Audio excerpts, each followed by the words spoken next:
Hey everybody, Tommy G at the airport here with you on the plane, taking an American flight, an A320, out of Dallas here. And I can't remember if we're coming out of Love Field yet. I'm just looking at the seat back here. Pete's on the plane, but might not be able to make his way over here. He's busy doing some stuff. We'll have to see. We'll just see if he wanders over. Let's presume he's not. Pretty good looking day here. We're just flipping through the weather. Um, High visibility. Good day to fly out. We've got the game coming up tomorrow at Founders Field. We're going from Dallas to Philadelphia, 1,263 nautical miles. We're cruising 28,000 feet. Looks like we're going to take off. We're going to kind of loop around in a bunch of S curves till we get some altitude and then head out east on the deep point 5 departure off of 13 right. So, and there's our route. You can see we kind of head up north of Atlanta, past Charlotte, and down into we're going to go past Baltimore, where we just were a couple weeks ago at a horrible loss. We're going to hopefully do better out here at the Founders Field. We're going to be next. And taking off runway 17, or no, landing runway 17, we're going to turn back around. Some of you might have seen this airport on Tower 3D. I used to do some air traffic control stuff there, so you can see what it's like to take off and land at that airport on some of those videos. But here we are on taxi. Ready to taxi out. Haven't flown American in a while. A320 is a nice craft. But yeah, so anyway, we just got done. So yeah, I'm sorry, this might be the second flight in a row that I'm going solo. I know it's more interesting when Pete's here as well. Hold on one second, I'm gonna clear my throat.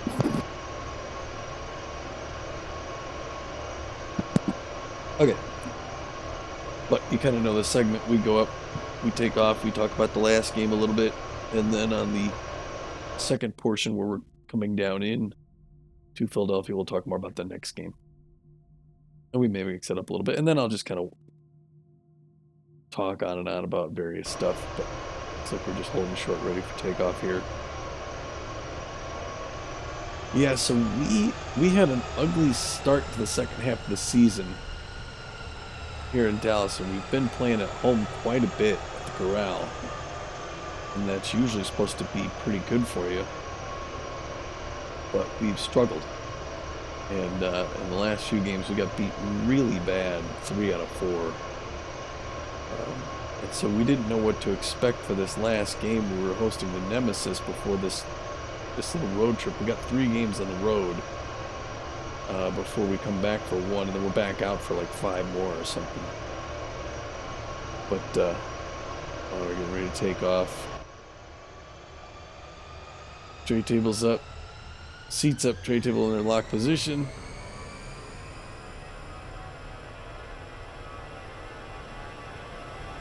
Heading out to the East Coast for 1. Yeah, we're flying to Philadelphia, and then we're going all the way from Philadelphia to Oakland, all the way across the country to play the Dogs. And after we play the Dogs and we fly on down to Phoenix, our old haunt. Here's our seat over the port wing. Dallas out there. We'll be back, Dallas. We're coming back for the Herbisaurs. But yeah, the last one we play the B-Wolves in Phoenix before we come back here, the Herbisaurs. So yeah, we got 3 games away, which is a week and a half on the road. But we ended on a good note. So yeah, we had the Nemesis coming, didn't know quite what to expect. Management a little bit concerned about what was happening with the team. We didn't fall under 500, at least to this point yet. So it's not a bad team. It never was a bad team. Even with the default roster, we were not playing poorly.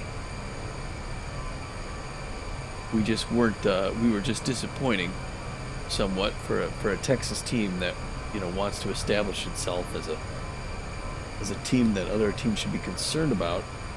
We wanted to make sure we did better. Hold on one second. I step away from my mic for just a second. Be right back.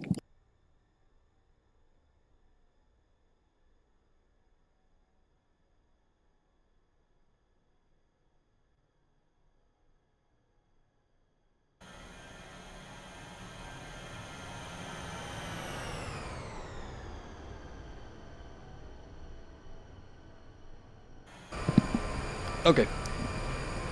Good time to step away. It was just showing the exteriors anyway.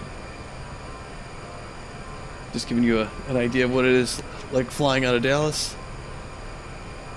I just check. I had a couple doors open here, and I want to make sure the cats weren't going to get to me. So yeah, here now we're banking around. We really haven't gone far from Dallas. You could see Dallas in the distance off the left wing there. The left engine would be pointing right about towards the corral right now.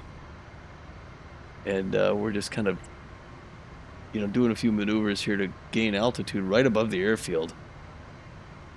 And then we're going to turn and head out east. So we're actually going to be still over Dallas when we hit about 18,000 feet. So yeah, it was good. It ended up being a good home trip. We didn't know, the management didn't know what to expect. There's Dallas, Fort Worth off our left wing tip as we're heading back over it. So they decided they needed to make some changes, and they figured there was changes that could be made anywhere, and pitching was what they went for. So we picked up a B-ranked pitcher, Mitch Berry, and Mitch Berry quickly became our top-ranked starter. And we started him in this last game, and he pitched lights out. His very first game, double-digit strikeouts. He gets 10 Ks in his first game, so that really, really set the tempo for him, the mood for him. The place was going crazy. And then we bring in the reliever, Jada Testa, a brand new reliever. We let go of who did we let go of? Oh yeah, Chet Dapper for Mitch Berry, and then we let go of Danny Uppers. We actually liked Danny Uppers, but she was a weak link in the relieving chain, so we brought in Jada Testa, who's also a real solid reliever. We actually, we ended up spending more in the, we have quite a reserve for the salary, so we were able to pick up, these better players and spend more money without really any issue at all. It's like we're just doing a loop here, doesn't it?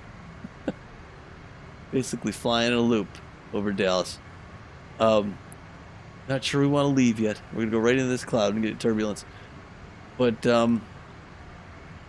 decided to let her go and pick up Jada Testa, and so we brought in Jada Testa, and she played like fire too. She was doing great, and had a real strong performance in her first thing. Kept the score low for the Nemesis. We went out in front first. They tied us up. They went ahead. We tied it up and dragged it out until the 11th inning.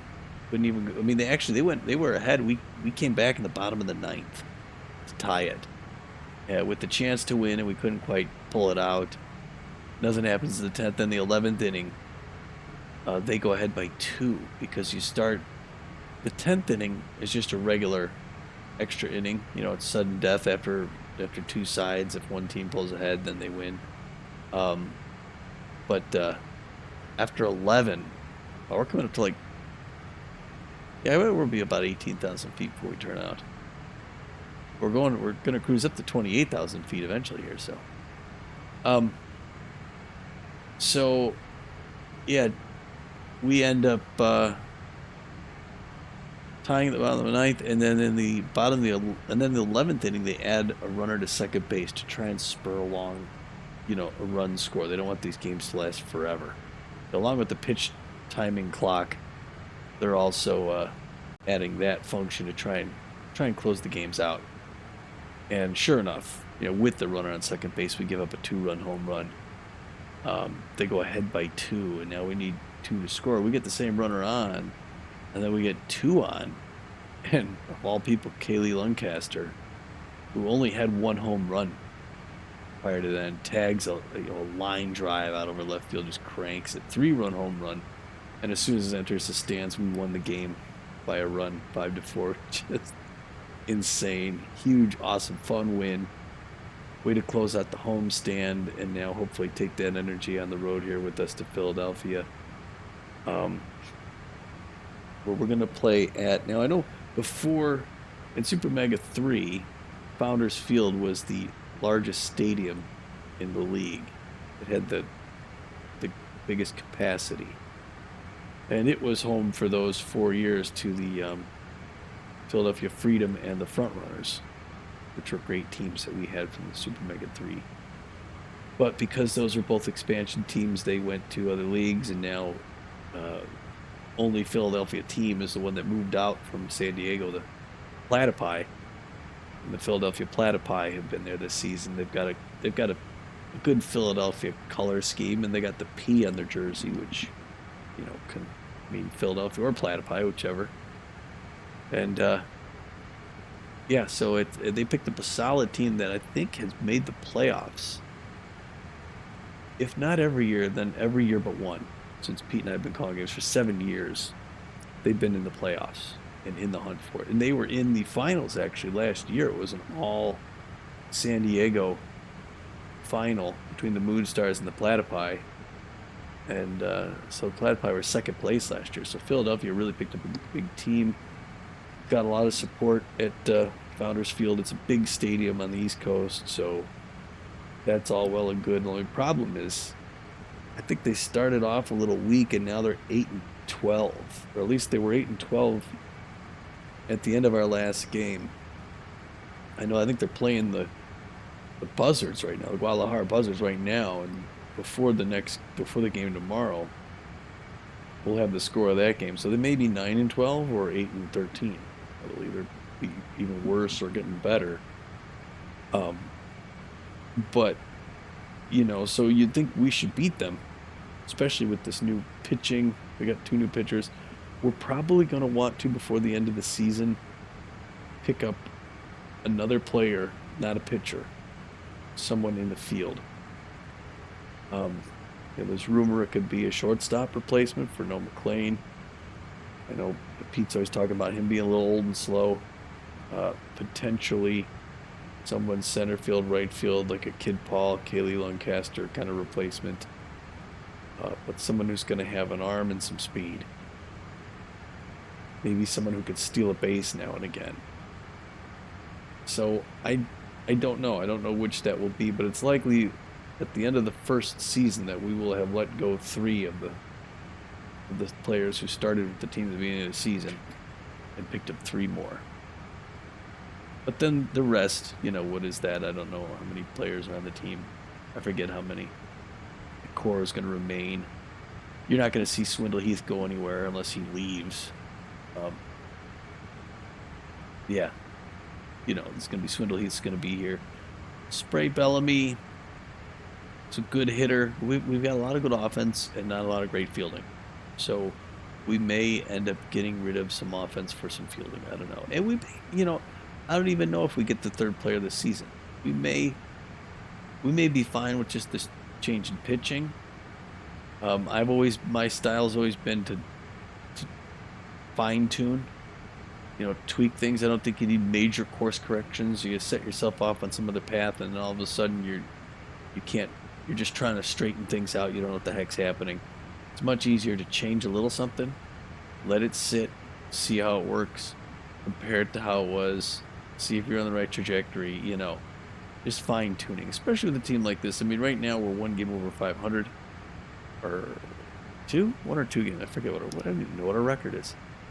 But anyway, we're not doing poorly. I don't think we're going to make the wild card like this. We got to step up our game if we're going to make the wild card. But I think our first season, and we inherited a really good team in the Arizona Beavles. And I think we kind of expect that that's just the way it is. But I think when we look back, we'll think that the Beavles was really a tough team. Didn't require a whole lot of input by us. But that said, I mean, they're doing okay now. They're not doing great. So I don't want to discount our contribution, but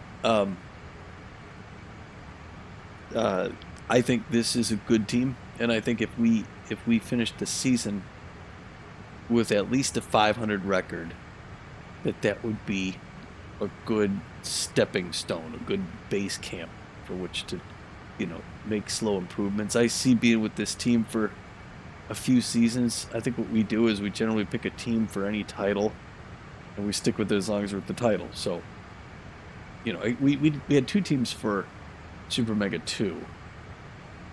You know, the freebooters and then the overdogs. But Super Mega 3 was the Beewolves. Super Mega 4 is the Ramblers. And then if there's a Super Mega 5, that's when we go to a new team. So I'm assuming at least 3 seasons with the Ramblers.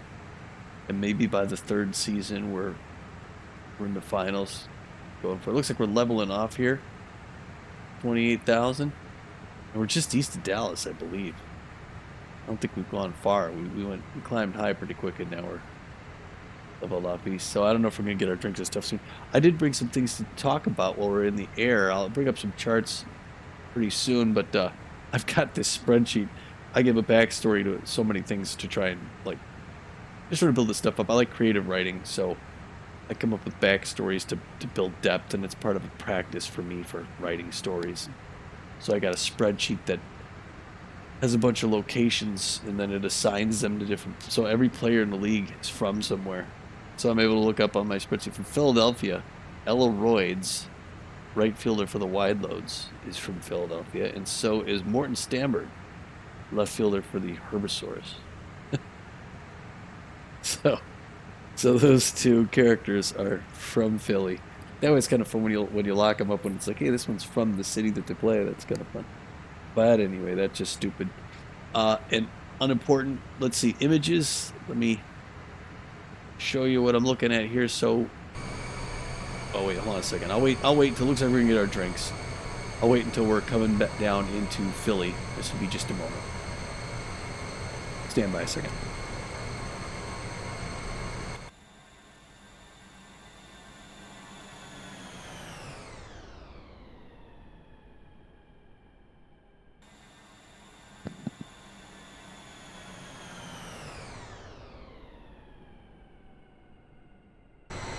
Alright, it's mid-afternoon now. We're coming down and into the, I think we're in the Baltimore area, essentially.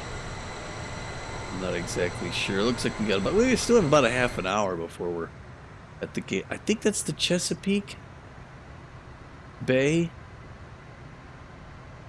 I don't think that's the Delaware River, although I don't know for certain. But we'll see. I may bring the map up in a minute here. But I do have some other graphics I want to share, kind of go through. Oh, yeah, here's the map. Okay, so, oh, this is Chesapeake, yeah. So you can see up here, we're crossing sort of Virginia into Maryland. I think we just came down from our top of descent. And yeah, there's the Chesapeake. I'm showing that's what I'm doing. So that's where we are. You get good clam bakes out here. So yeah, okay, graphics, talking about who we're coming against here. Here's the, here we are for, what's their names? Guy over there. Hold on a second. I'm gonna do some screen work here myself because I want to put this on my other screen. So okay, I can see what's in front of me now instead of what's over here on the side. This is the Philadelphia Platypi. They are extreme contact specialists. So are we. So that'll be interesting. I'm kind of surprised they're doing as poorly as they are. They're mostly, I don't know what that trait is, the middle one. I know, yeah, shoot, I don't know. Oh, discipline. They're mostly a disciplined team, and that's us too. In fact, geez, I got 5, 6, 7, 8, 9 disciplined players. So they really have, like Tugboat Thomas there, he's pinch perfect, which is, keyed in on that factor because he's so good. They're, when you look at their overalls, the team, ones we got, Kitty Kaufman's always been really tough, second basewoman, 28-year-old, make it 8.5. They got 2 A players, Beefcake Stevens and Penny Clay. They got a lot of money in those 3 players. And then they've got B's, Scooter Sandberg, Charlie Lopez, Muffin Studwick, Willie Bacon's a B+, Linda Hand, Harold Williams, Stubby Tubrick. This is a team that's under Ace Von Aces, if we're talking about pitchers. Ace Von Aces, Remington Sharp. This is a team that's underperforming. And the last time we got in this situation, in fact, the team that has the same record now, the Baltimore Jacks, ended up just crushing us. So we have to be diligent. We got to hit the ground running and not look back from the start if we want to get out of this. Statistics right now. I mean, again, this is going to change just slightly after their game with the Buzzards. They just have one more game to go here. They got some pretty good batting averages. Scooter Sambrick and Beefcake Stevens both hitting over 300. So is Linda Hand. As a bench player, so is Muffin Studwick as well. Well, no, he's not hitting his average as an on-base percentage. But Willie Bacon's close there. Hits. Yeah, Scooter Sambrick's got the most, it looks like. Home runs, they're not dominating home run hitters. You have Beefcake McStevens and Willie Bacon have got 4. So they could put it over the wall, and it looks like Beefcake's also got the most RBIs at 15. So we really got to be careful with Beefcake McStevens. And now Linda Hand is a bench player. But they bring her in, she's hitting 333 with 13 RBIs. So I want to look out for Linda Hand, Beefcake McStevens, Willie Bacon, Muffin Studwick. Those guys are putting the points on the board there. Doubles. Scooter Sambrick's got 11 doubles. Got a couple triples. Linda Hand's got a couple triples. That's bananas. If I go, what's the next set of stats I got? Oh yeah, for pitchers here now, Ace Von Aces. I mean, you got some real tough guys. They've got their ERAs for the first 3 starters are under 5. And you got 3.38, 4.94, 2.61. Von Aces and Tubrick Nozzle. I think we're facing Rufus Zumar, which is okay for us. Although I'm not sure, but I'll find out in a second. I've got that graphic coming up. It's got a 9 ERA. That's not all that great. Shirley Adier's got a 5.06. Remington Sharp's got a 3.16 for a reliever. We probably would see him. The closer's not doing great. Walt Huckster 10.57. Earned runs, Shirley Adier 18. 2-0. 2-3. Remington Sharp and Ace Von Acesen are their toughest. They got their best records. Games. Shirley Adier's pitched in 17 games. Remington Sharp in 22. He's pitched like in every game. Remington Sharp's come in on like every game. That's insane. How's that even possible? I don't know. Coming in just over the clouds here, making a slow approach. Looks like we've got, let me check what we got in the flight here still. We have 21 minutes. I do still have a lot to talk about, so I guess I don't want to go too fast. The next image I have, this was the thing here. Okay, so we faced them earlier in the season. Where is it? I'm looking for it on the left there. I missed it. Oh yeah, game number 14. It was Fernando Beefy versus Stubby Tubrick. And yeah, we beat him 10-2. Crushed him at home in Texas. Now we're facing them on the road in Philadelphia, so that could be a different thing. If I put that other one back up, well, who is Tubrick? Oh yeah, there's Tubrick. He's 1-3. So one of those 3 losses was his. And I forget who's going to be the next one. Who's playing with us? I didn't see that though. Shoot. Well, I can't see. I didn't go down in the I didn't bring the graphic that shows who's playing in our next game here, but I guess we'll find out soon.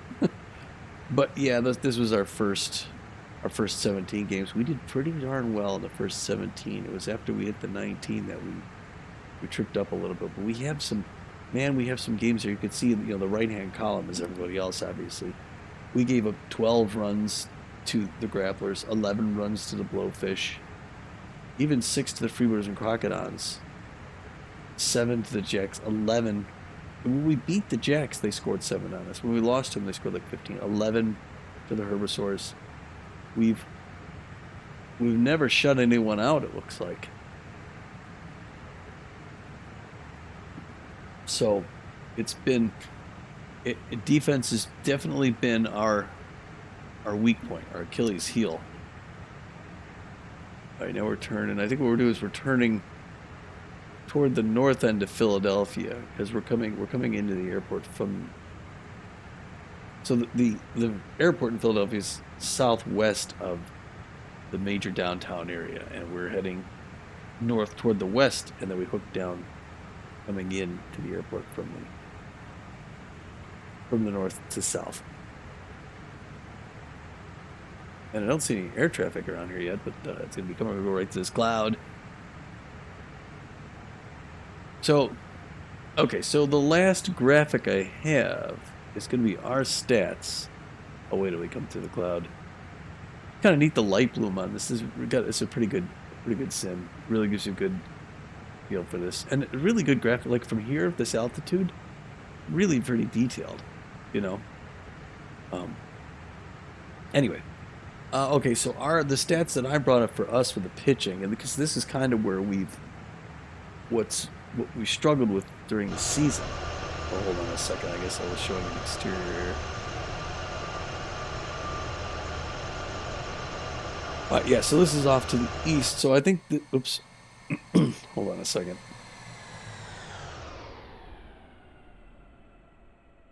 I think I thought about possibly bringing in the video here. So I think we passed the Chesapeake now, and off our right, I think that's the Delaware River. I'm pretty sure. Yeah, because I think we passed the Chesapeake. I think this is the Delaware. I think I'm going to bring my map up and take a look to see where it is for sure. Do I bring up the map? Can I bring up the map? I'm trying to figure this out. If I can figure it out, I'll do it. Hold on. Got something on my screen here. Yeah, so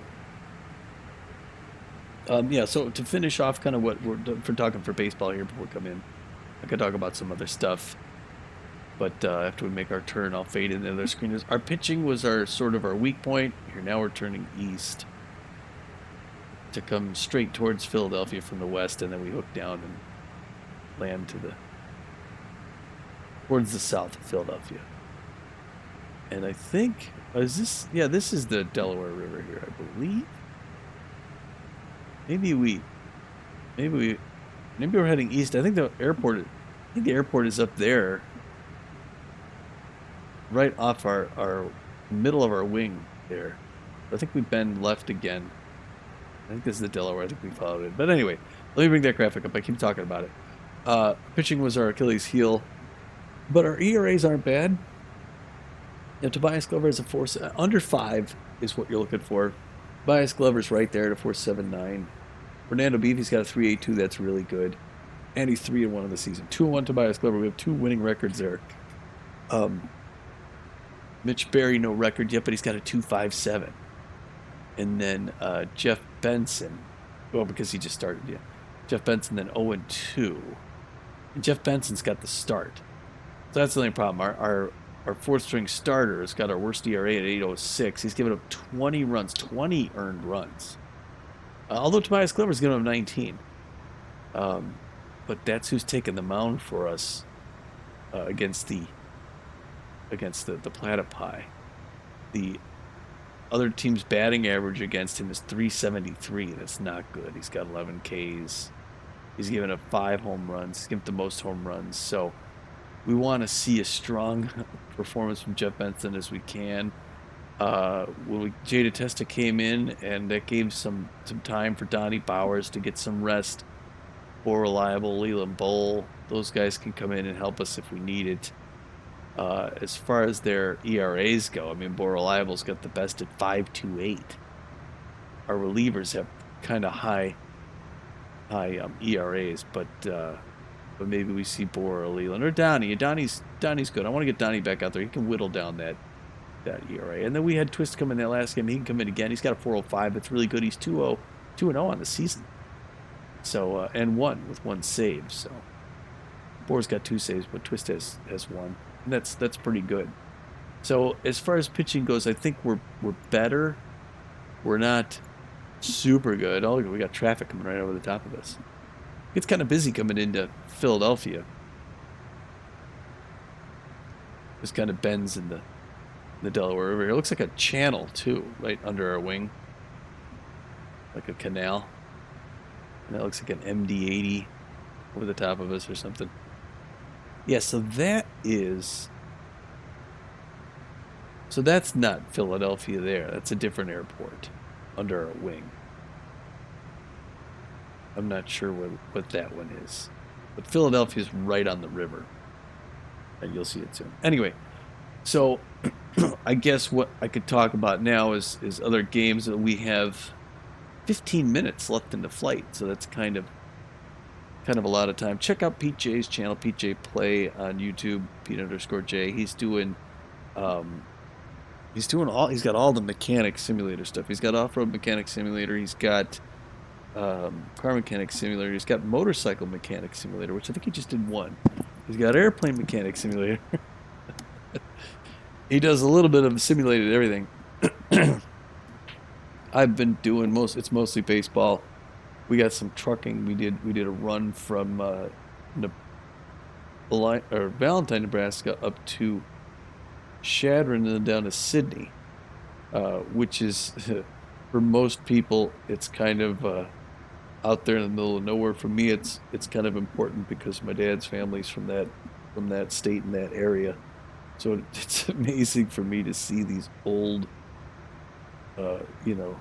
far west, center west towns out in the middle of nowhere that I knew so well growing up that most people wouldn't notice as they went through and built out in a video game. I would never have thought that someone was going to build Chadron, Nebraska, into a video game. That there off the left wing, that's not Philadelphia. What is just west of Philadelphia? I don't know. You have to take a map out. But we're coming up, probably right about above our engine is where the airport is. So we're going to take another bend to the left and then hook out toward the east again and then come in from the north. Or maybe it's in front, just in front of our view here. I think we'll actually start to see Philadelphia before we turn, and then we'll see it again as we're coming in. Because when we turn from the north heading south, you'll see the skyline off this wing here. Yes, I've been doing that in an Easy Red 2. I'm going through the entire campaign for all the games, which is going to take a while. And I'm loving that game. That is the spiritual successor to Battlefield 1942. But it's got so much more you can do with it too. It's a little deeper, and I'm having a blast with it right now. I'm just doing the Invasion of France DLC from the Axis perspective, because eventually Pete and Eric and I are going to play through it, and we'll end up going through all the battles eventually from the Allied perspective. So. And that'll be a little different. Obviously, we'll have our have our mics on. We'll be communicating. You'll be able to hear how we approach the strategy. But in these Axis perspectives, I don't do any talking. But I do put the character names up there. I flash them up. It gives you a little glimpse of who they are, how old they are, and then where they're from too. I've got that. Like I said, I built that database from other from cities across the world, as well as from cities that are represented in the different truck simulator games. And then it draws from those. So it's a lot of fun. And they keep that game. They keep releasing stuff from it. It's a small group. They don't charge a lot for their DLC. Their DLC, I think, full price is $6. They're working on Tunisia right now, which I think they're going to have come out in a month or two. So I'm going to get that DLC as well. So we'll have North African campaign there. So I'll add that to the list. But yeah, after I do the invasion of France, then I'm going to end up doing Stalingrad and move on that way. And again, I just pick some of the different characters and I kind of try to run through the different roles, but without the commentary. And I also don't have the user interface up, so you don't see the UI or anything like that, which is a nice. It's a cleaner video to watch.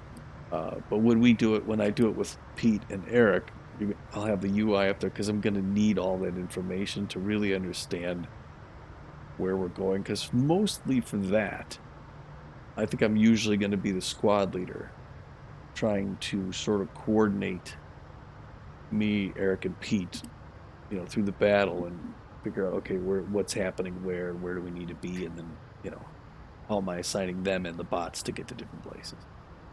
Otherwise, we may we may be a little aimless, but yeah, slow down here a little bit. Yeah, then I got F1 manager as well. That takes up a lot of time. I'm having fun, but it's a time suck. I've got this point right here preparing. We did, I guess it's the Austrian Grand Prix, which it's either airing just before this or just after this flight. Uh, and it's fun. I'm doing Team Haas. Team Haas is the only F1 team from the United States.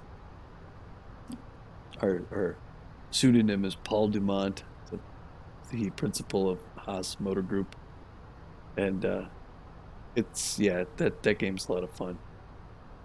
If you like Formula One, it's worth a watch. If you don't, it's an hour and a half, and I'm not active in the race. There's a few things I'm paying attention to, and I'm mostly just sort of telling you what I think is going to happen, and I'm making estimates. A lot of what you do in that sim is sort of between races and in practice and in time trials, and I've ironed that out by race day. So on race day, it's mostly you're seeing the fruits of your labor. All the stuff that's happening is kind of okay, have you set the team for success? And it's fun. I mean, if you watch the sport, you are getting it. I had a photo finish at what was it, down in Silver, out in Britain, the British Grand Prix. My driver came in seventh. My top driver came in seventh. There's a neat little church right there off the wing, and and within like 4 feet of losing seventh place, he kept it. It was great finish. So yeah, I hope you enjoy Easy Red. I hope you enjoy F1. I know a lot of people tune in for this. Some people don't get to do much flying, and so this is hey, look, you're going to Philadelphia. Except you just got to listen to me go on and on and on. But maybe I'll quiet down a little bit here for the final approach, give you some peace. We're making our right turn right here. You can see off the left wing there, you'll start to see the skyline as we come around. I'm showing 7 minutes. There it is. There's the Philadelphia skyline. Home of the Platypi. They're going to be looking to get back at us for that first win. I guess I won't shut up. Worse than Pete. But yeah, it's also fun too for me because I've done Tower 3D where you're directing traffic in and out of this airport. So I've seen a lot of planes coming in on this very approach. Not many because this is a north south. Usually there's two or three runways. No, it's three runways east west because that's usually where the wind comes from. But today the wind's from the south, so and it's kind of neat too. You can see our shadow in the distance there, kind of off the houses as we're coming in low. I think from the north we come in over some parking lots and industry. There's a 4-lane highway. As you get in close, I really like the trees in this game. The trees are done well. I think better than Microsoft Flight Simulator. The buildings are okay. You start to see some of the detail. Like there's obviously a large parking lot for some place. You got some high voltage power lines right under a final approach path for a major airport.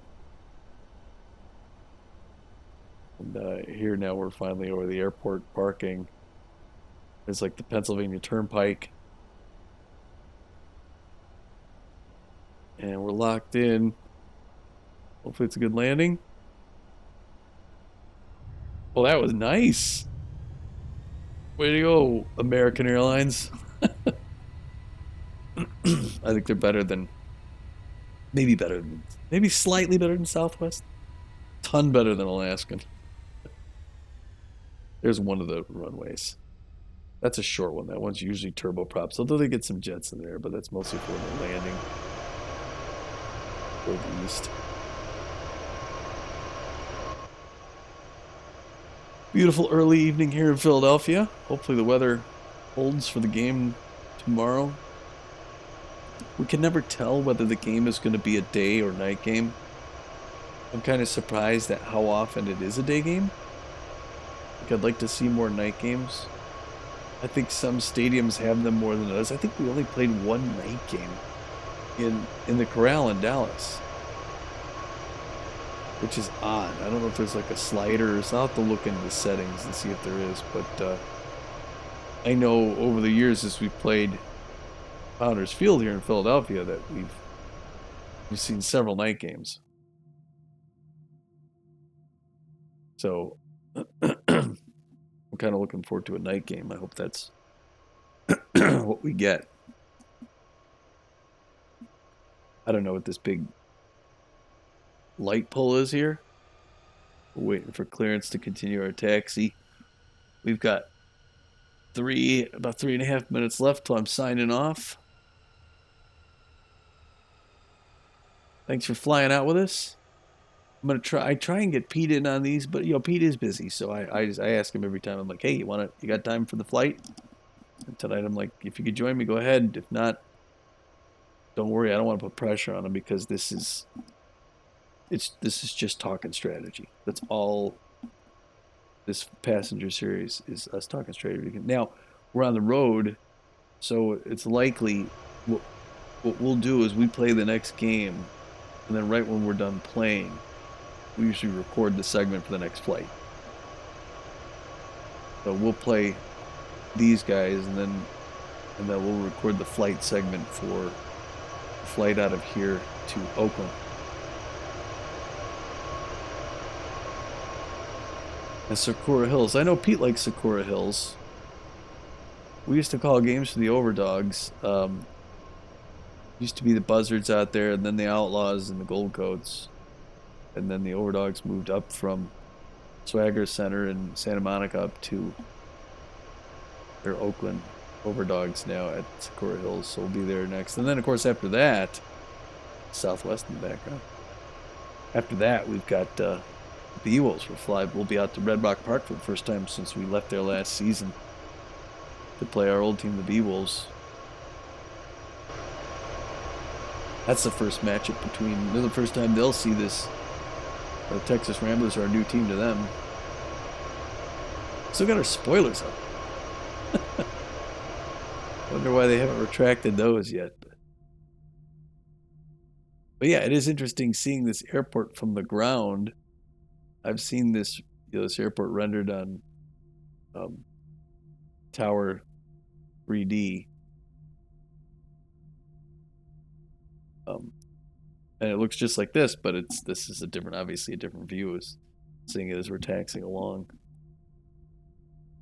toward the American Gates and the east end of the concourse. In town just for one game. There's a couple games ahead here where we're going to fly out to. Oh, who do we go to first?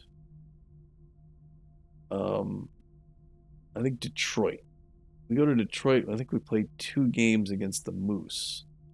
It's a divisional rival. That's the first place team in our division. So it's a big game. We have 2 games in a row in the Motor Yard against the Moose, and then we go out and we end up in Colorado, and then we head back to Chicago at Whacker Wheel, which will be the first time we play that stadium. We'll be there for 2 straight games against the Crocodons, another divisional team. So they're big. And actually, the Crocodons are the only team that we face 4 times in one season. We already played them twice in Texas. We're going to play them twice in Chicago as well. So that'll be interesting. All right, this looks like our gate. So Got about 30 seconds left. All right, folks. So thanks for taking the flight out here to Philadelphia with us. Catch us over at the ballpark at Founders Field. Be sure to watch that game. Should be a good one. And then we'll catch you for the flight back out to Oakland after that. So thanks for watching. Until then, this is Tommy D. It's just Tommy G. No Pete here. But thanks for watching, folks. Bye now.